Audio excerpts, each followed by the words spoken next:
ما أريد من هذا الشعب إلا أن يزيد في الحمد والشكر إلى الله عز وجل، ويزيد من محبة الوطن، ويزيد من العمل ومضاعفة العمل لما يسعى فيه من خير له وللدولة والأهل. هذا اللي أنا أدوره من الشعب، وربنا إن شاء الله يوفقنا جميعا على ما يحب ويرضى.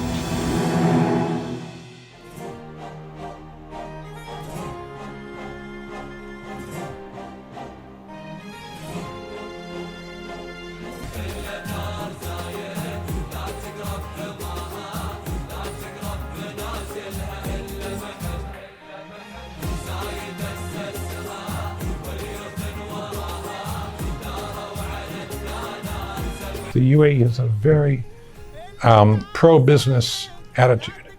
The UAE government, the UAE rulers have tried to make the UAE an attractive place to do business. There's regulation of business, of course, but it's always realistic and fairly light in terms of the touch. They don't require too many regulations.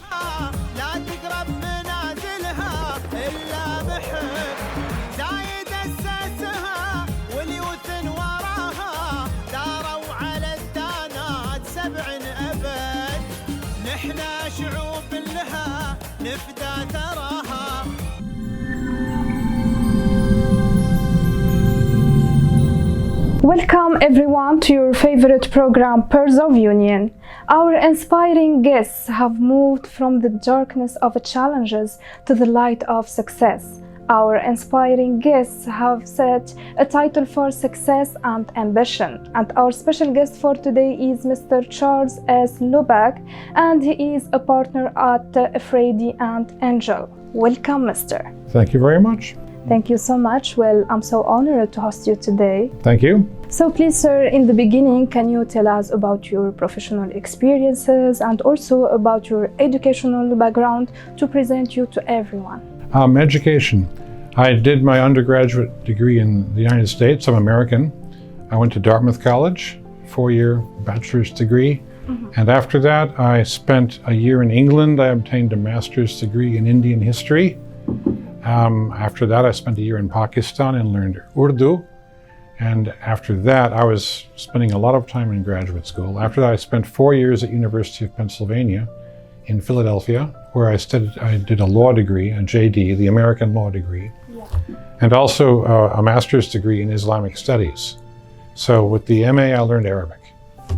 And I thought after finishing all of that, I thought it would be time to join the professions. And I thought it would be interesting to come to an Arabic-speaking country to practice law. So I was looking at coming over to the Middle East in the 1980s. And the most open economy, the most open situation for foreigners to come and find work, especially in the professions, was the UAE. And so I got a chance to come to Dubai in 1986. And I joined this office. I was hired by Nick Angell, who's the angel in the firm name, Afridi and Angell. And I joined in January of 1986. So I've now completed 39 years in the UAE. I've been here. I never changed firms. And I've been, so with the same firm the whole time. I became a partner after 6 years after joining. And I've been based here in Dubai, but also in Abu Dhabi, both Emirates, Abu Dhabi and Dubai. I was in Dubai initially, then I was in Abu Dhabi for 17 years, and I've been back in Dubai since 2004. And that's it, basically. I mean, I have to practice law in the UAE, you need to have a law degree. You've got to be a member of the bar in your home country. And now here in Dubai, you have to register with the Dubai Legal Affairs Department. And of course, as a lawyer, you need to stay current on developments in law. So for me, it means reading legal reports and following the news very, very closely, and also meeting with government officials to learn from them their insights. Yes. And for me, the added benefit is I can speak Arabic and I can read Arabic. And so when the laws come out in the official gazette, I can read them in the original language before translations are available, which is also very helpful as well. You don't face any problem to speak Arabic? Not really. Speaking is difficult عشان في كل بلد هناك لهجة مختلفة. عم تعرفي؟ يعني في تونسيا ما تحكوا هيك. تحكوا بلهجتكم. هون في الخليج عندهم لهجة مختلفة. في لبنان، في مصر، في العراق، في كل بلد في عندهم لهجة مختلفة. فالحكي أنا بستخدم الفصحى مع القضاة ومع المهامين الآخرين. So I use their the Fusha because it's the language for lawyers and for judges and for the government. But as you know, in conversation, everywhere you go, it's different. If I went to Tunisia, I could not speak Arabic there. They wouldn't understand. I'd speak French. Egypt, I can, they have a different language completely. So that's the difficulty. And that's true of Arabic. It's called diglossia. One word is written, one word is spoken. And it's different everywhere you go. So for foreigners, the Arab world is difficult. But at least with Fusha, it's the written word, the court judgments, the statutes, the regulations, the language of the government is fine. Absolutely. Very, very helpful. And what exceptional experiences have you gained along the way? Well, I mean, the firm I'm with, I'm going to talk more about the firm later, but we've always we believe it's very important to understand the local law and to advise clients on local law. So we've been developing our capabilities from the very beginning. The UAE is a developing country, and what that means is that the pace of change is very rapid. There are new areas of business, new areas of regulation, new areas of economic activity that come into being in the UAE overnight. It's always happening. It's a constant process. And so for me and for everyone I work with, we've had to confront and master new areas of regulation all the time. It's a constant process. So when I first arrived in the UAE, the civil code had just been enacted. Okay, the UAE had no civil code before 1985. Qanun Madani. Yes. And then the federal civil code was enacted in 85, it took effect in 86, and suddenly we're trying to deal with what it all means. The companies law was enacted in 84, but it was revised in 88, and revised several times since then. That lets you form a company in the UAE, again, for the first time, with limited liability, with shares that can be traded, all of these kind of new features of the law. In other countries, in Egypt, in Tunisia, Lebanon, Syria, these things were happening for decades, but in the UAE, they were happening for the first time. And so for all of us in the firm, me and everybody else, we were dealing with these issues for the first time. In 1990, the UAE enacted, early 90s, the UAE enacted a series of laws that enabled the privatization of the power and water sector, which gave us work in Abu Dhabi we didn't have before. In 2000, the UAE began to introduce capital markets, stock exchanges, Bursat, for the first time. Also in 2000, the UAE began to allow foreigners to purchase real estate, and that led to a big boom in the UAE, a huge boom, almost overnight.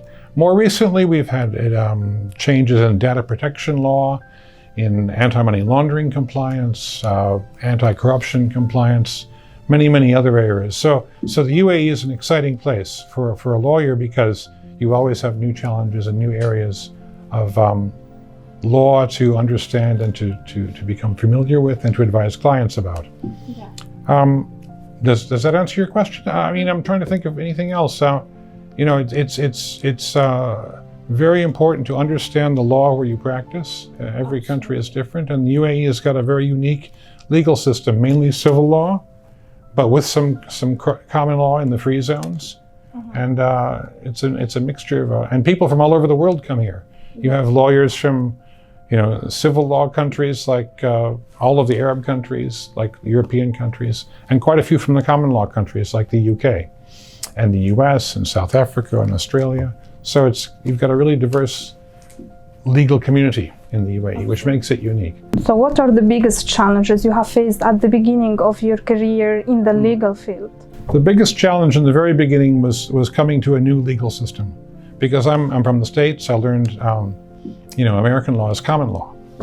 So I had to learn a whole new set of rules based on civil law and based on Islamic law, which is what, are the background statutes, the background rules here in the UAE. So that's a big, you have to learn, everything is new. There is a big difference? Yes. Between civil law and common law, there's a very big difference. A difference in culture, a difference in how law is taught, how law is analyzed and approached and studied. If you talk to a judge from France and a judge in England, you'll see right away they think differently. They're taught differently. And it's the same in the Arab world, where you've got lawyers, for example, from here or from Egypt that are taught as civil law lawyers.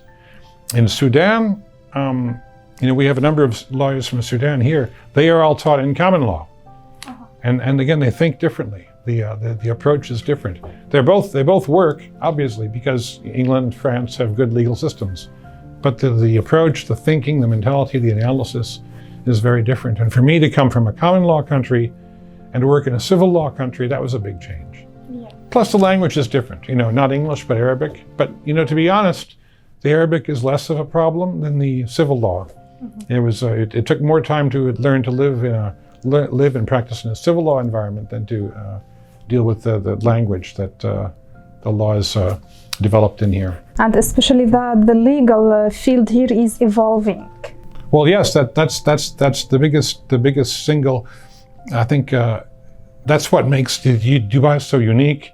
Absolutely. In the 80s and the 90s and the 2000s, still today, because the pace of change is very, very fast. And the economy is up to date. Yeah, and the economy is growing. You look outside, and there are new things happening all the time. New buildings going up, new projects, and then under the surface, the legal institutions are changing quickly.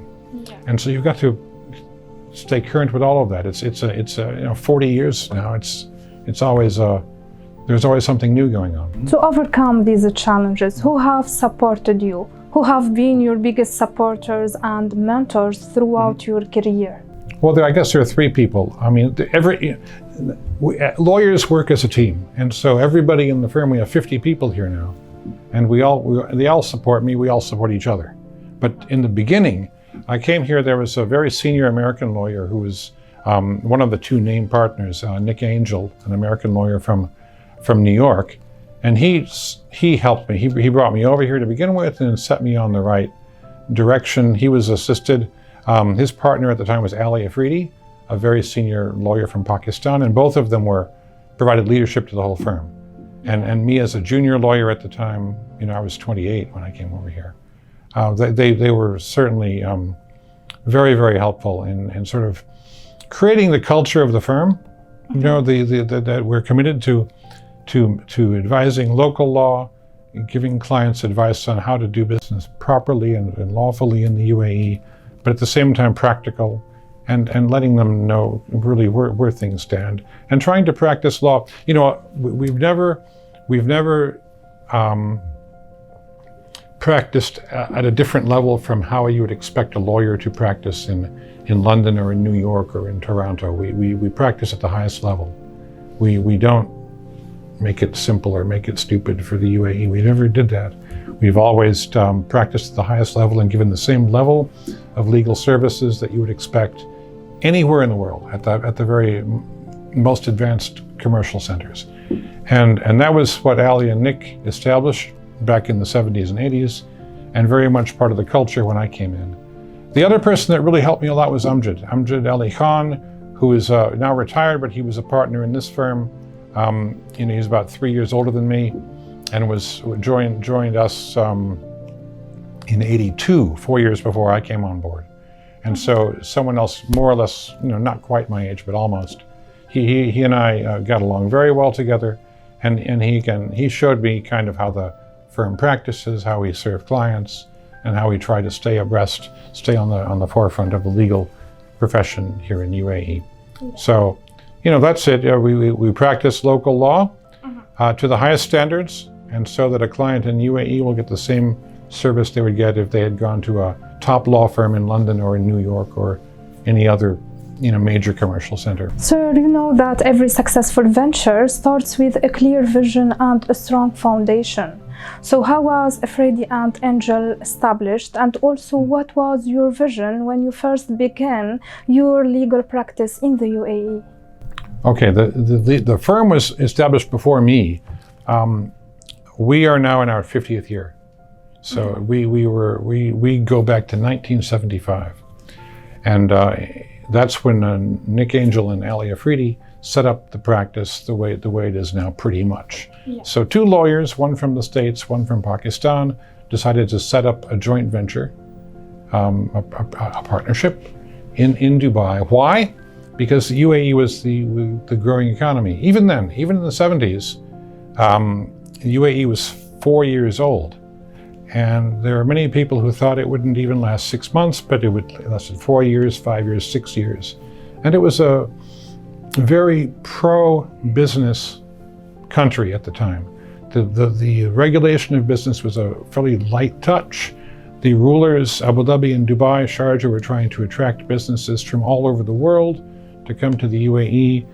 There were very few law firms, I think 0 law firms in the 70s, who were here on the ground advising clients. And so Nick and Ali saw the chance to set up a unique kind of legal practice that would combine the same professional standards you would get in a major corporate center, but also advise clients reliably on what they had to know about local law. So that is the vision, local knowledge, but international standards.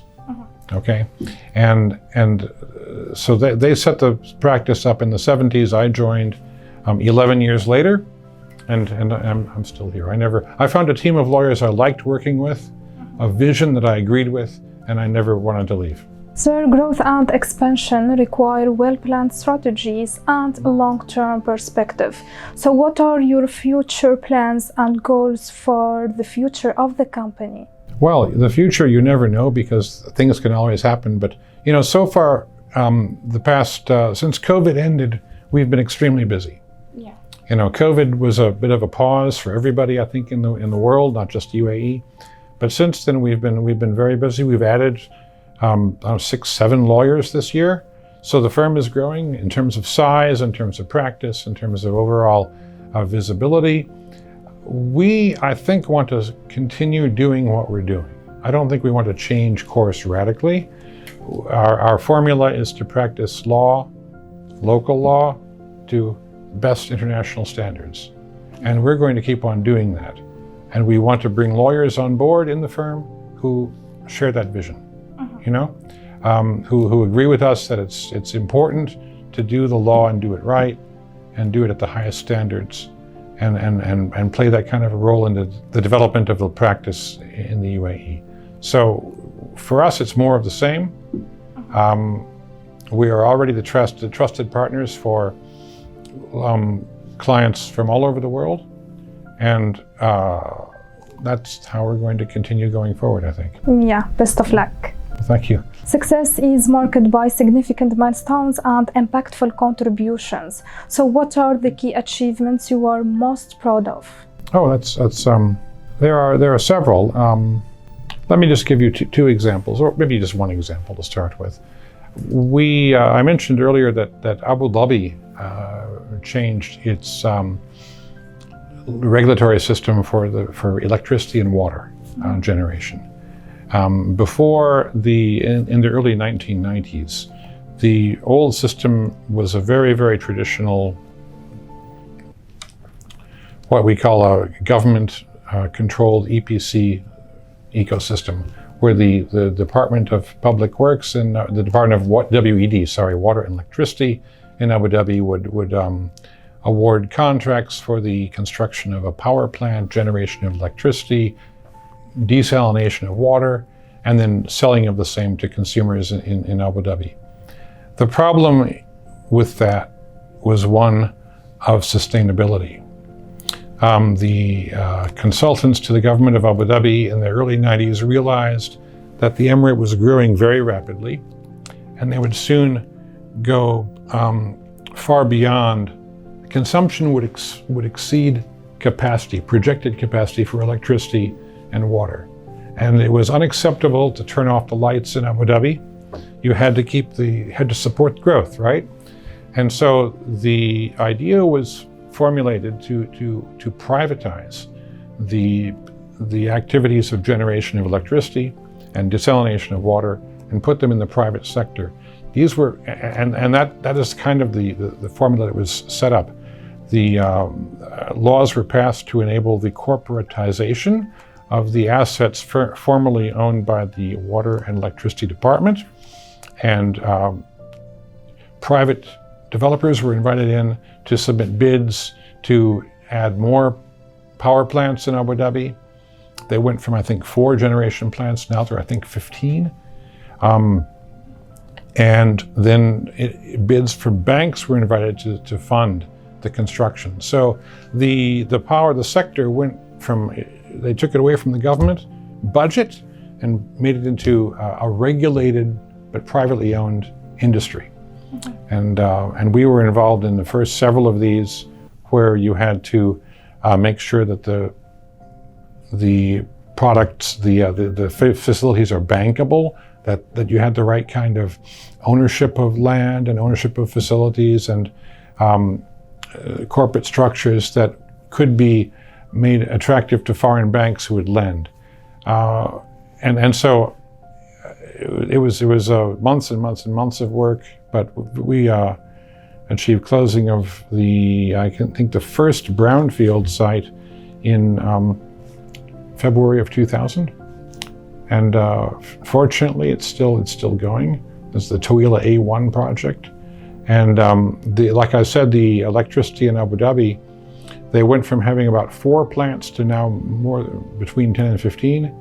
And of course, the new thing now is nuclear in Abu Dhabi, but we were very, very heavily involved in the first phase of the privatization plan.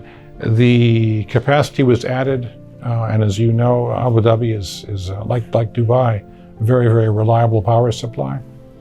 The cost to the government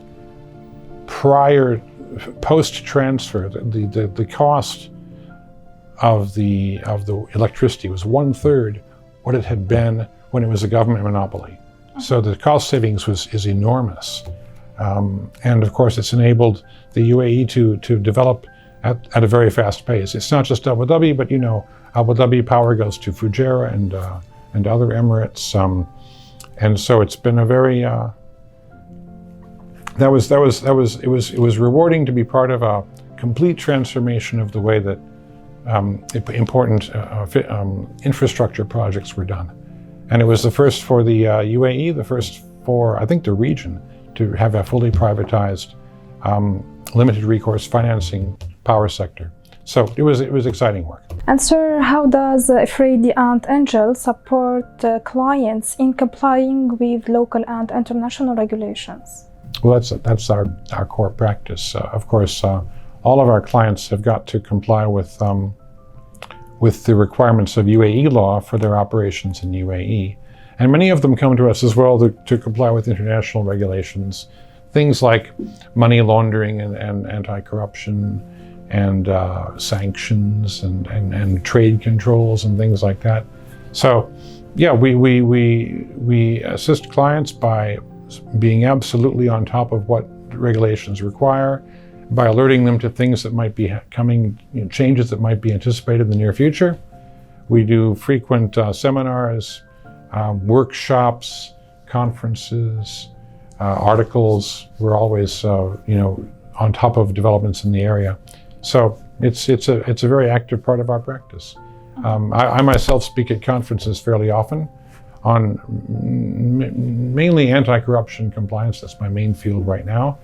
But many other lawyers in the firm speak on all kinds of other topics. We did a very good seminar about a month and a half ago on trade sanctions, how to comply with them when you have different trading partners of the UAE, the EU and the UK and the US that all have sanctions against some of the countries in the region, or Russia, Iran, Syria, many of them. And so how does a company that's operating here comply with them all without getting in legal trouble either here or back home. It's a complex area. And there are a lot of areas where you've got to have a nuanced appreciation of the regulations. So, yeah, it's very much part of our practice. So, sir, after your faithful journey and rich experiences, you have built your success story. So the word of success is not strange to you. How can you define success? Well, you've got to, there are many ways to define success. What we do, I'll tell you my view, and I think the view of the firm is that we feel that if we are successfully contributing to the development of the legal system in the UAE, then we have succeeded. We want to be a major part, a positive part of the development of the UAE economically and as a business environment. And I think we've done that, and we are doing that. We don't try to think of ways to beat the system or to take shortcuts or to do things that are not, to the best practices. So like I said in the beginning, we try to advise clients and help them operate in accordance with the international best practices and in complete accordance with the requirements of UAE regulations as well. Yeah. So we see ourselves, the law is part of society. Without law, things fall apart, nothing happens right. It's all chaotic and all, it's the winner takes all, might but not right. Yeah. And having a well-functioning legal system is important to the proper development of any economy, any country. And if you look around the world, the countries that have rule of law succeed, and those that do not succeed. And so that's our part. We support the rule of law in this country. Many people from audience, they are a new generation, and they see from your story something special inspired them. So what is your advice to the new generation and also to young professionals aspiring to build a career in the legal field? I think the most important thing for someone starting out is to, number one, get the very best legal education, and then try to start off. You don't need to be in Dubai necessarily. I think it's very good to start off with a good commercial firm in a complex legal environment where there's a very well-developed system of law, and learn the basics of legal consultancy and legal advice in that kind of a setting. And once you've done that, once you've obtained the basic skills, you can probably practice law anywhere in the world. It can be in a civil law environment like Dubai, or it can be in a common law environment like the DIFC next door, or London, or New York, or really anywhere in the world. But the basic, it's important to get the basic skills. And you learn a lot in law school in terms of legal analysis and legal scholarship, but you also learn a lot in a commercial firm environment, the kind of skills you need to take the law and translate all of that into advice and guidance for clients. And so that combination of the education, the academic background, and the professional background is very, very important. The lawyers who join our firm, we find, the most successful ones have that combination of a rigorous academic background and then a demanding professional development in a complex legal environment. And then a person with those kind of qualifications can succeed anywhere in the world. The UAE has for sure contributed to your success story. So what is your appreciation message you would like to convey through our episode to the UAE and its rulers? This has been the case since Nick and Ali established our firm in the 70s. Since I joined in the 80s, the UAE has a very pro-business attitude. The UAE government, the UAE rulers have tried to make the UAE an attractive place to do business. There's regulation of business, of course, but it's always realistic and fairly light in terms of the touch. They don't require too many regulations so as to impose an excessive burden on business. On the contrary, the regulatory touch has been light. They've been trying to attract business from all over the world to use the UAE as a base of regional operations. And in fact, you can look around you, the success has been, it is obvious, and in fact, it's outstanding. People from all over the world want to come to the UAE.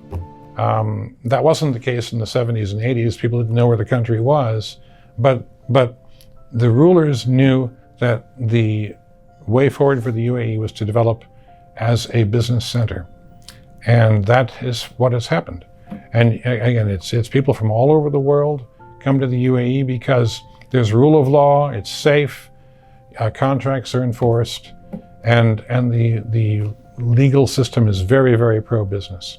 And that's I think the secret of not the secret, that's the ingredient of the UAE's success so far. And I think it's where the UAE is going to go in the future. And it certainly has attracted many, many people to the UAE over the years. Many people who come here and stay. You know, they like it better here than other countries. So it's and certainly without that leadership, it wouldn't have happened.